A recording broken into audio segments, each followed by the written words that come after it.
Hi hello నమస్తే.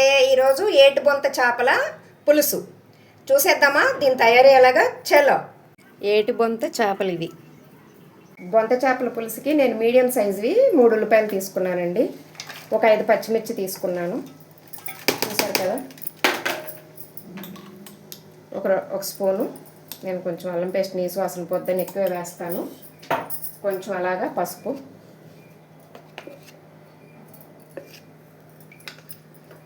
కారం అండి. నీసు కూరకి కొంచెం ఎక్కువే కారం పడుతుంది. చాలకపోతే మధ్యలో చూసి వేసుకోవచ్చు. పచ్చిమిర్చి వేసాను కాబట్టి.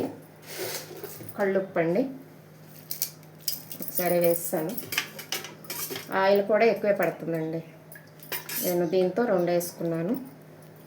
ఓకేనా అండి. ఇప్పుడు మంచిగా ఈ మసాలా అంతా ఇలా పట్టేలాగా కలుపుకోవాలండి. చూసారు కదా, కలిసిపోయింది కదా. ఇవి బొంత చేపలు, ఏటి బొంతలు అంటారు వీటిని. ఇప్పుడు నేను ఇంత మీడియం సైజులో చింతపండు తీసుకున్నానండి. ముందుగానే నేను రసం తీసి పెట్టేసుకున్నాను. ఇవి కలిపేసుకోవాలి ఇలాగా. చూసారు కదండి.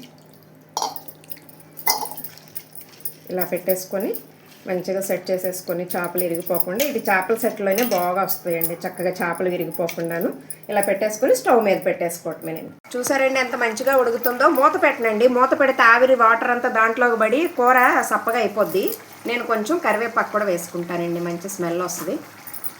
గరం మసాలా అండి, ధనియాలు, చెక్క, లవంగాలు పౌడరు, లాస్ట్లో కొత్తిమీర గార్నిష్. చూసారా అంత గ్రేవీ చక్కగా మంచిగా ఉడికిపోయింది. కూర చాలా బాగుందండి, దగ్గరకు అయింది. నీళ్ళుగా పులుసు పెట్టుకుంటే బాగోదు.